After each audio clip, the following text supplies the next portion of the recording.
Ассаламу алейкум, сәлем баршаңызға. Менің артыма қош келдіңіздер, қыздар. Бүгін сіздермен өте осындай пышный болып көтеріліп, қызарып, мақтадай жұмсақ болып шығатын булочкалардың рецептісімен бөлісемін. Міндетті түрде қарап, соңына дейін сақтап алыңыздар және жасап көріңіздер. Каналыма тіркелмеген болсаңыздар, міндетті түрде тіркеліп алыңыздар, қыздар.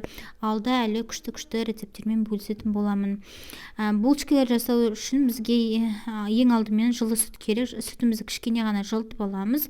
Одан кейін бір ас қасық ашытқы сұйық майымызды құямыз, шекерімізді саламыз және де қопсытқышты салып жақсылап араластырып аламыз.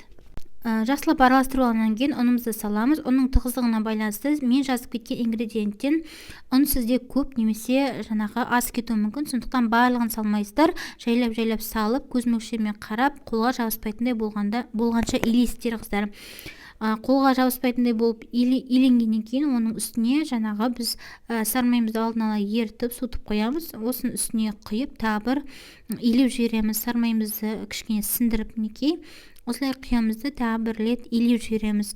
Илеп жібергеннен кейін жаңа біздің қамырымызды пищевая пленкамен немесе пакетикпен жауып 1 сағатқа көтеруге қойып қоямыз. Мен духовканың ішіне жаңа жарығын жағып қоямын, соның ішіне қойып қоямын.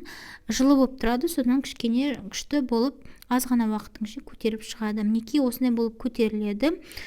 Мінекей кішкене басамыз да үстеліміздің үстіне немесе тақтайдың үстіне түсіріп аламыз да жаңағы 2 бөлікке бөліп алдым, маған ыңғайлы болу үшін, және 2 бөлікті кішкентай бөліктерге бөлдім. Мен жарты бөлігін ғана пайдаландым. Менде жарты бөлігінен 9-13 тоқтай булочка шықты. Сіздерде барлық қамырды пайдалансаңыздар 20 дана булочка шығуы керек.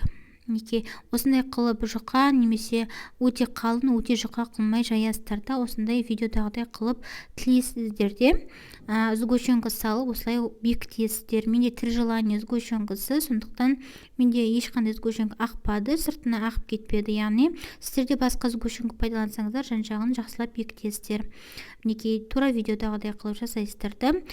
Противенімізге пергамент қағазын жайып, жаңа булочкаларымызды орналастырамыз. Арасын ашып осылай қоясыздар да, тағы да бетін жауып 15 минутқа көтерілуге қойып қоямыз. Кішкене ғана көтеріледі. Үстіне жұмыртқаның сарысын жағып 180 градуста 25-30 минут пісіріп аласыздар, қызарғанша. Мінекей осындай румяный қып-қызыл болып піскенде алып аласыздар. Өте жұмсақ, мақтадай жұмсақ болып шығады, және де өте дәмді болып шығады. Иісі деген кәдімгі кондитерлік дүкенде булочкалар біз сатып аламыз ғой, соның иісі сияқты, қыздар, осындай пышный болып шығады.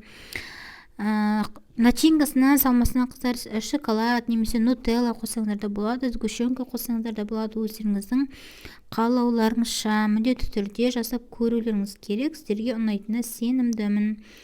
Рецепт ұнаса қыздар комментарий қалдырып, лайк басуды ұмытпаңыздар, әлі күшті рецепттер болады. Және қыздар, бұдан да керемет көптеген рецепттерді көру үшін менің бірінші каналыма өтсеңіздер болады. Ол үшін о канале дегенді басып, осы жерде көк сілтемені басасыздар.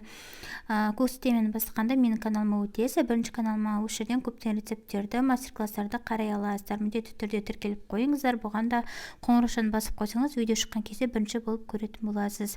Келесі кездескенше сау болыңыздар.